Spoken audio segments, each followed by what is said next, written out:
une ville qui se développe au XXIe siècle, si elle a envie de se développer avec une certaine qualité de vie, il faut que la nature soit très présente. Et c'est ce que fait la ville de Lausanne depuis déjà pas mal de décennies. Ça fait un cocktail qui est au bénéfice de la lutte contre les changements climatiques, de la biodiversité, de la santé des populations.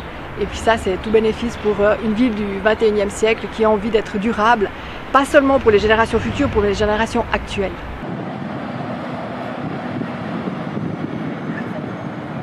La politique de la ville de Lausanne a été développée ces dernières années pour aller vers de plus en plus d'aménagement et d'entretien écologique. On a été pionniers il y a des dizaines d'années là-dedans. Et puis aujourd'hui, on décline ça jusqu'à du bio, jusqu'à la biodynamie. Et puis alors dans un panel de secteurs avec le service parc et domaine impressionnant. On peut penser à nos vignobles où on est labellisé maintenant depuis 2019 Déméter sur 2 domaines. On peut aussi voir ce qu'on fait dans les cimetières, à l'établissement horticole, dans les parcs, dans nos jardins, même avec les sportifs puisque nos terrains de foot sont entretenus de manière la plus écologique possible.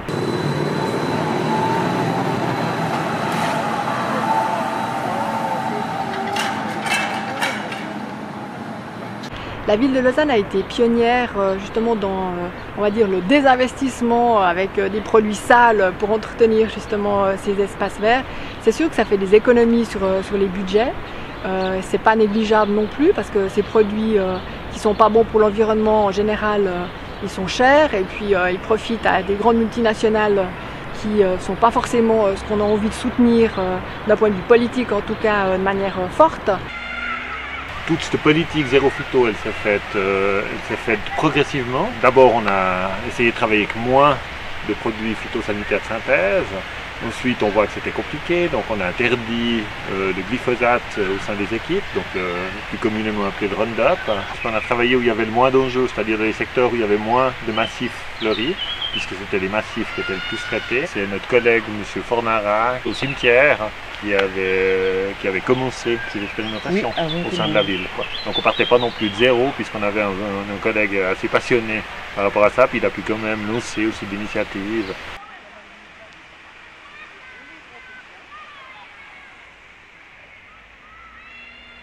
Alors ici, on est au cimetière du Bois de Vaux.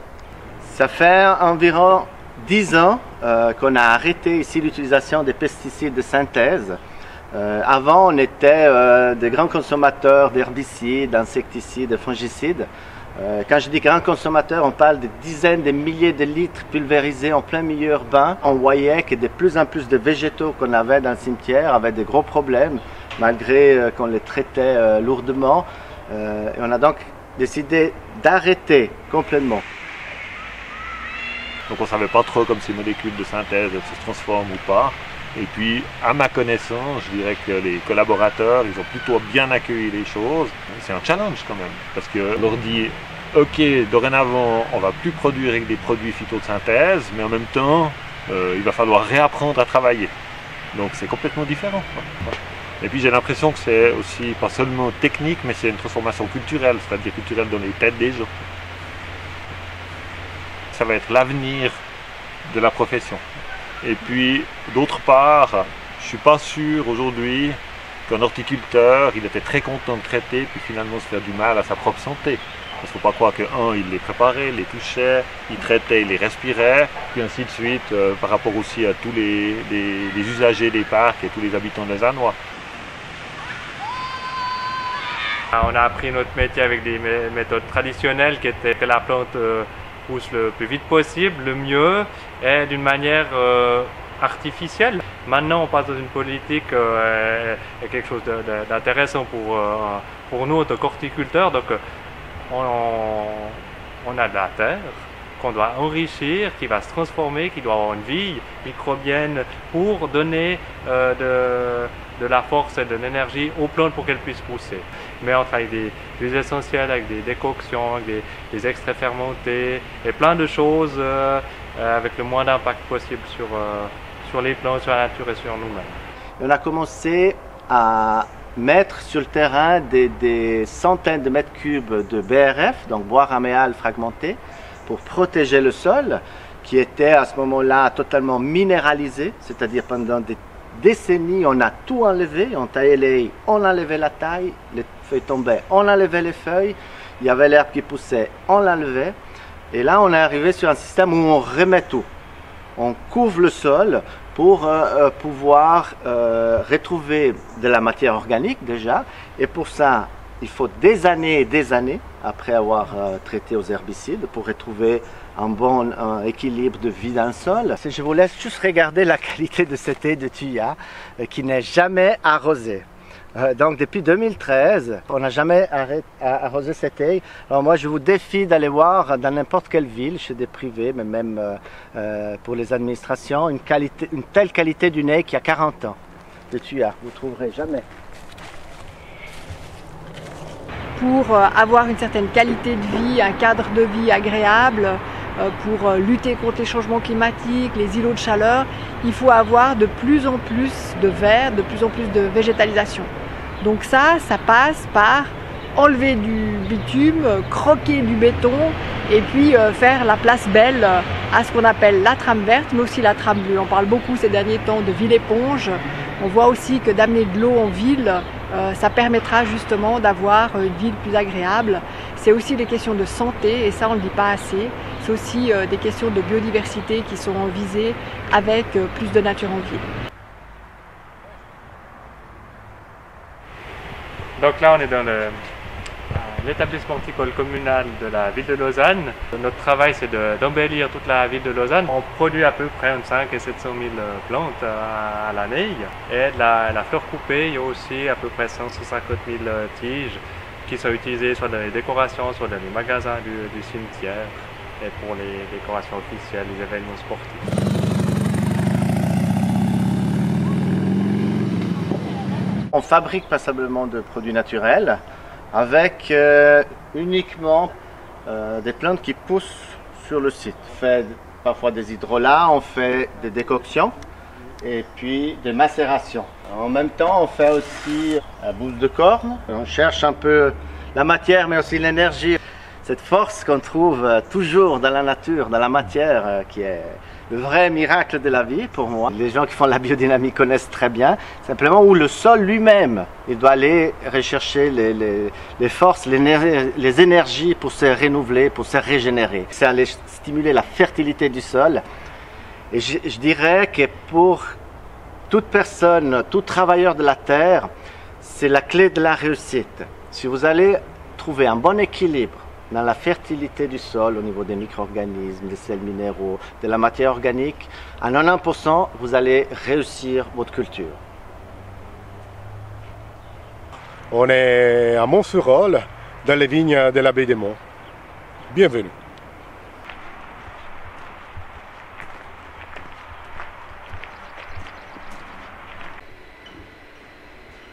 Ciao, je suis Enrico Antonioli, je suis le vigneron responsable de la baie des Monts et du château de Rochefort.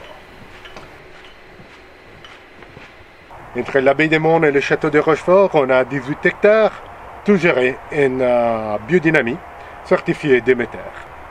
La baie des Monts, c'est un des 5 domaines de la ville de Lausanne. Ça fait plus que 2 siècles qu'ils appartiennent à la ville. Les sols, c'est pas juste un support mécanique pour les plantes, et ça c'est quelque chose de vivant. Notre premier acte pour faire les vins, c'est ramener la vie dans le sol. On n'utilise pas d'herbicides, on n'utilise pas de pesticides, et surtout on favorise toutes les formes de vie possibles pour trouver une harmonie, un équilibre qui nous puisse donner ce magnifique résultat. On voit en effet comme cette sol parfumé, pas que des sous-bois, mais vraiment des parfums doux. Et toute cette belle structure. Je suis très content, on fait vraiment un sacré travail. Et on voit les résultats. En effet, normalement, ce sont des résultats qu'on obtient dans dizaines d'années avec de bonnes pratiques agricoles. Nous, on a obtenu les meilleurs résultats dans un délai très très court de quelques années grâce à la bouse de corne. Qu'est-ce qui vraiment distingue l'agriculture biodynamique d'une bonne pratique agricole sont les préparations biodynamiques. les plus connus, la bouse des cornes et la silice des cornes.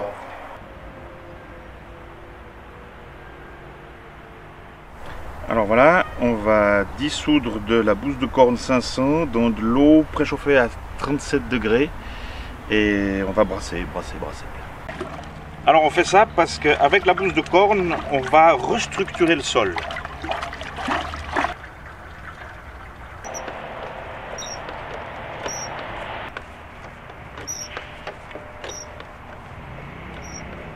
Donc on dynamise l'eau selon les méthodes de la biodynamie. On essaie de l'oxygéner un maximum, l'oxygène étant une forme d'énergie. La matière, c'est facile de l'avoir.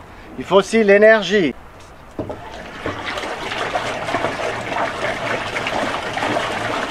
Dans les grandes entreprises comme la ville de Lausanne, les contraintes qu'on a actuellement ne nous permettent pas d'aller plus loin dans la réflexion, de dire voilà, on pourrait voir aussi les énergies cosmiques, comment elles influencent et à quel moment de la journée on pourrait voilà, tailler un arbre, planter des fleurs ou cueillir des plantes.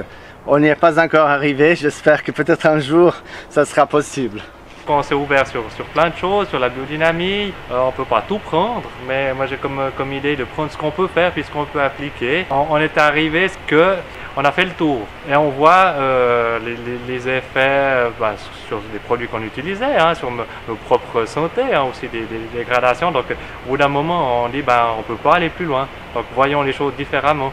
C'est un virage qui est très important pour les horticulteurs, pour nous, mais c'est un virage qui n'est pas facile à faire, hein, quand on a 20-30 ans de façon de faire et on y met de côté. Après on voit autre chose complètement différemment et on fait fonctionner notre nez horticole. Donc ici tu as l'extrait fermenté d'ortie sur les deux premières cuves et puis qu'on saute sur la dernière. Il y a une partie des huiles essentielles là. Le géranium bourbon par exemple qu'on a utilisé beaucoup, avec la citrouelle de Java aussi, ou le clou de girofle, qu'on a utilisé comme les acariens. Très efficace.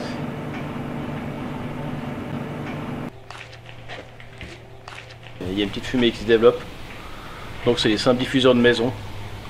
Et puis c'est avec ça qu'on a réussi à éliminer les acariens ici, simplement avec la diffusion du clou de girofle et puis de géranium bourbon. Avant c'était les gros traitements chimiques et tout, donc traitement régulièrement tous les 15 jours, mais beaucoup de pertes de fleurs parce que beaucoup d'attaques, les fleurs étaient pas très belles et tout. On a même une action aussi légère aussi par rapport aux fleurs à côté où on avait souvent des attaques de chenilles. L'année passée quand on a commencé avec les diffuseurs, il n'y a pas eu. Alors je pense qu'on a beaucoup de chance au service Parcs et Domaines d'avoir des gens qui sont passionnés. Et ça c'est une réalité qu'on ne voit pas forcément dans tous les services.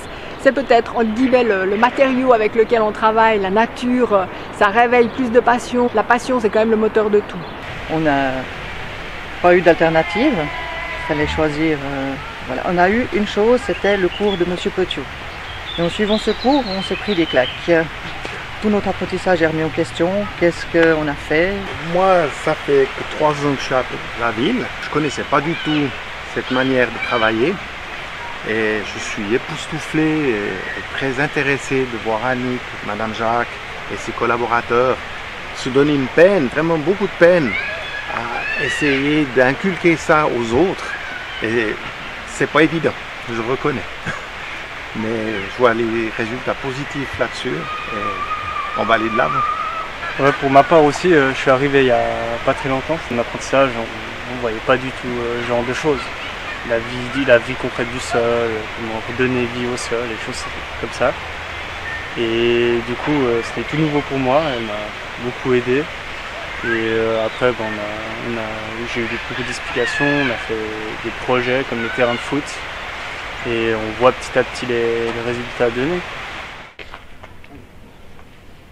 Alors, en ville de Lausanne, on a 45 terrains de football. Sur ces terrains de football, on a aussi travaillé de façon biologique. Il y a environ 10 ans qu'on a commencé à travailler de cette façon-là. On a commencé par un substrat à base de compost, où il y a 60% de compost, 20% de terre végétale et 20% de sable. Aujourd'hui, on en est au point où on travaille sur des terrains pour ce qu'on appelle du foot de talus, où on a 30% des terrains en ville de Lausanne sur les 45 qui sont traités de façon entièrement biologique, c'est-à-dire sans produits phytosanitaires de synthèse. Et puis par contre, si on voit sur un terrain comme celui-ci, qui n'est pas encore vraiment un terrain de football, où on est en expérimentation par rapport à ces extraits fermentés, on a pas mal de trèfles, ce qu'on appelle des mauvaises herbes dans un terrain de football. Et puis pour ça, on ne peut pas lutter sans produits phytosanitaires de synthèse, donc il faut les accepter, vivre avec. Les usagers du terrain eux-mêmes, ils devront aussi accepter d'avoir des terrains de football qui ont moins de chimie, mais par contre qui ont un petit peu encore plus que de la graminée, puisque la graminée, c'est une monoculture, c'est pas quelque chose de naturel, un gazon de football. C'est une monoculture de plantes. C'est un travail que nous, les jardiniers, on doit faire, mais que le public aussi doit accepter. Donc le changement, il est des deux côtés. Et puis, sur des terrains de plus haute catégorie, pour le moment, on décide de les traiter de la façon la plus écologique possible en fonction des moyens qu'on a à disposition. Et puis, les terrains réservés à l'élite du football, qui sont gérés par la Swiss Football League, c'est-à-dire pour la Challenge League et la Super League. À ce moment-là, on a des exigences qui viennent des instances qui sont supérieures, mais je pense qu'ils feront aussi leur révolution. Puis peut-être que de toute façon, de 20 ou 30 ans ou de 10 ans, peut-être moins que ça, l'usage de produits chimiques sur des terrains de sport comme des golfs, comme dans les piscines, comme les terrains de football, ça sera peut-être interdit. Mais puis de toute façon, il faudra faire autrement. Donc autant qu'on s'habitue maintenant puis qu'on ait un petit coup d'avance. Ce que je peux vous assurer, c'est que les habitants des lausannois sont plutôt de toute façon toujours contre tous ces produits phytosanitaires de synthèse. Même que c'est des produits bio, dès qu'on a des collaborateurs qui traitent, on reçoit tout de suite des téléphones, pourquoi vous traitez, avec quoi vous traitez, etc. On doit sans cesse communiquer par rapport à ça, parce que le public est très attentif finalement à ce qu'on fait. Dès qu'on voit une beuille de traitement, c'est tout de suite, c'est de la synthèse, donc on se fait agresser. Bon, après, ils sont tout contents, je me suis fait embrasser parce que c'était magnifique ce qu'on faisait. mais voilà. Il y a juste l'aspect esthétique qui change parce qu'on laisse un petit peu pousser un petit peu partout. Il n'y a plus de mauvaises herbes, il y a juste des herbes qui sont là. Donc des fois ça passe un petit peu pour fouille, mais ça commence à rentrer, ça comprend que le propre ordre, la nature passe dessus. Puis ma foi, il faut accepter qu'il y ait quelques mauvaises herbes. Enfin, entre guillemets des mauvaises herbes, puisque c'est plus des adventices, et puis il n'y a plus d'herbes indésirables. Et puis finalement, de toute façon, on veut de la végétation en ville. Donc pourquoi s'acharner à faire crever des plantes qu'on a déjà du mal parfois à faire pousser? En fait, c'est ça, la grande question que l'horticulteur aujourd'hui en ville il doit se poser. Une plante très intéressante, c'est clairement la prêle. La prêle avec l'ortie, c'est les deux plantes de la flore indigène européenne plus riches en sels minéraux. Alors que pour l'ortie, ce qui nous intéresse, c'est principalement l'azote pour la croissance, pour stimuler la croissance au printemps. Pour la prêle, c'est plutôt la silice organique qu'elle contient en grande quantité pour protéger le feuillage, pour le durcir, pour éviter que le jeune feuillage, par exemple des arbres fruitiers, au printemps, tombe malade. On revient à nos racines, de cultiver, pas mettre des plantes puis les livrer 3 semaines après. Un compost, comme on a des vieux restes de BRF, il y a du fumier, on va mettre encore d'autres éléments, quitte à remettre des préparations biodynamiques et puis qu'on développe ça comme une tête de compost pour enrichir nos futurs terreaux, pour les cultures dans un maximum de vie microbienne dedans. Donc là, on arrive sous un couvert où on fabrique tous nos terreaux. On met tous les éléments là et après on rajoute de la consoude, des micro-organismes avec un petit peu d'eau qu'on répartit dans la mélangeuse et les différents engrais organiques pour trouver la quantité en fonction des demandes, des besoins de la plante. Donc c'est un gros changement de plus de tourbe, plus d'engrais solides de synthèse, plus d'engrais liquides de synthèse, un tourmis à zéro. Et on est reparti avec ressortir notre connaissance de l'horticulteur et ça fonctionne. Même pour des cultures délicates, des plantes, des bégonias, des euphorbias, maintenant on est tous en tour. Une culture de chrysanthème qu'on vient de mettre en place avec un essai cette année de pot de basilic planté entre deux C'était pour éloigner les punaises qui déforment les plantes. Hein. Ça, c'est des plantes qui sont destinées pour le mois de novembre, pour la Toussaint, pour les cimetières, plantées sur les tombes. C'est une plante qui doit être parfaite, donc on ne peut pas se permettre aussi d'avoir une plante qui est remplie de pucerons, qui n'a qu'une branche ou comme ça. Donc on doit garder une qualité irréprochable. Une des problématiques dans les jardins ces dernières années, c'est la pyrale du buis. On peut intervenir avec des huiles essentielles et du basalte ou encore mieux, la terre de diatomée. 20 gouttes d'huile essentielle de thym et 20 gouttes d'huile essentielle de menthe. Ces deux huiles ont un effet répulsif par rapport à la pyrale. Ça, c'est des petites bordures, donc c'est assez facile de bien mouiller la totalité du feuillage. Des fois, on a des plus grandes haies de buis où il faut carrément rentrer un petit peu à l'intérieur pour bien protéger et pour aller dénicher aussi le parasite. C'est dommage que les parfums ne passent pas à travers une caméra, mais vous empaumez l'environnement en plus de protéger vos végétaux.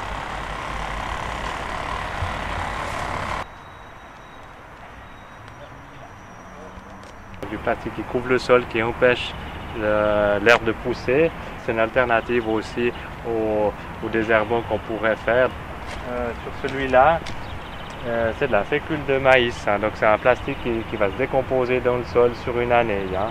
Là, on est plutôt dans une toile. Celle-là qui est prédécoupée et qui par contre c'est du plastique mais qui pourra se garder de nombreuses années parce que c'est du plastique qui est rigide et on plante, on le déroule au sol et on plante la fleur dans le trou, comme ça il n'y en a pas d'herbe qui pousse entre deux. Donc ce qu'on a fait, on a aussi diversifié, on a renforcé et on a changé le système pour arriver à un système d'entretien très proche de ce qu'on retrouve dans la nature. C'est un mélange de fleurs et d'herbes où les prédateurs viennent, ça les attire et ils seront utiles, ils se déplaceront vers les cultures de fleurs coupées qui sont un petit peu plus loin quand il y aura des ravageurs, pucerons ou autres. On a longtemps traité 6-7 fois par année les rosiers. Et c'était plutôt des variétés traditionnelles, des variétés à grosses fleurs qui ont été conçues dans un but esthétique, mais la résistance de la plante était nulle à chaque fois.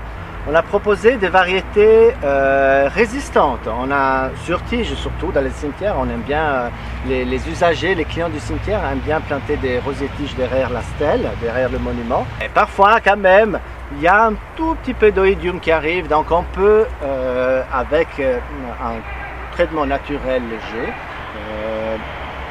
faire de façon que la plante elle soit, je dirais presque parfaite, en tout cas que les fleurs, qui c'est toujours la partie la plus sensible et délicate d'un végétal, puissent arriver à finir leur cycle elles vont faner et puis produire de la graine.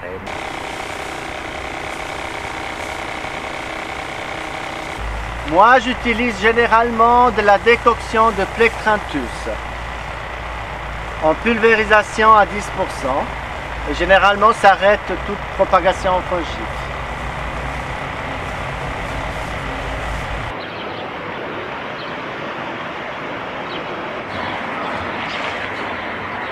Alors on se trouve sur les toits de Chaudron. On a ici 4 ruches. C'est le plus grand rucher qu'on a sur la ville.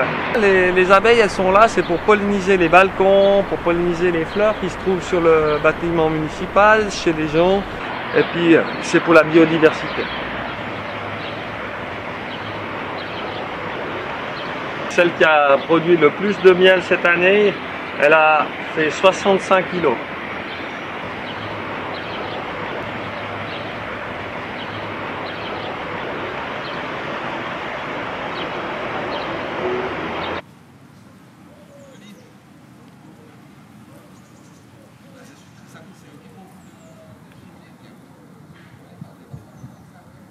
dans les villes suisses, mais dans d'autres villes européennes. On comprend maintenant qu'on doit faire de la densification, c'est-à-dire construire la ville dans la ville, mais on ne peut pas le faire au détriment de la nature, au détriment du vert, parce que ça va détériorer la qualité de vie et on risque d'avoir justement un retour d'exode, on va dire un exode urbain. On a eu un exode rural à un moment donné de l'histoire où tout le monde est venu et ça continue.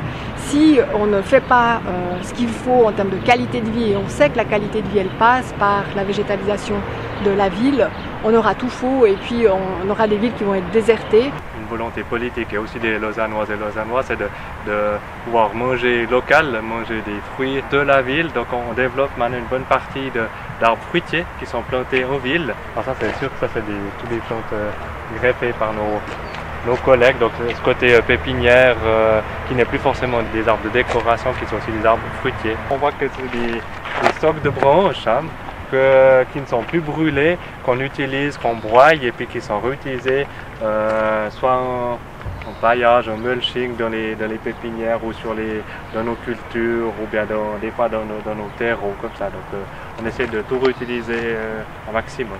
Là on a un coin où on développe les vivaces, où on vient récolter dessus la graine ou les boutures, où on fait la division.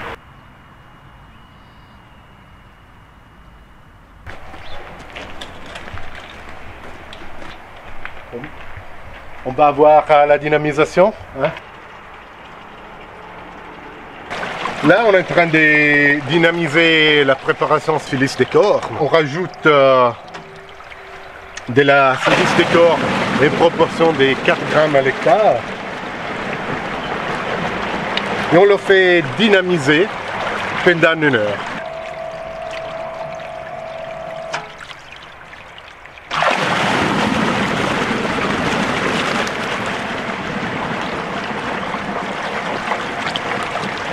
C'est un pulvérisateur fait exprès pour les préparations biodynamiques.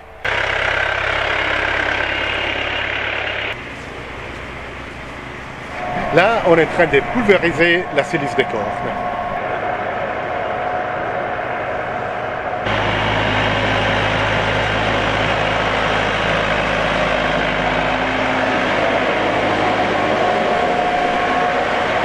On peut bien voir comme les vrilles ils se sont dressés après le passage de la silice décor. Avec la silice décor, on n'a pas un effet sur la matière. On a un effet sur l'architecture de la plante. Donc on va intervenir sur comme la plante se développe, on se retrouve avec des plantes mieux dressées, donc qui s'exposent mieux au soleil, et donc on a une meilleure photosynthèse. Et on sent les vrilles qui sont tendues. C'est dur. La biodynamie, pourquoi? Parce qu'on veut faire des vins de terroir, parce qu'on veut laisser que c'est les terroirs à s'exprimer dans le verre pour nous donner des vins avec de la personnalité et du caractère. Des choses là sur l'île. Il reste 12 mois sur ces lits, et après on le met en bouteille sans filtration. Comme tous nos vins, qui ont au moins 12 mois d'élevage.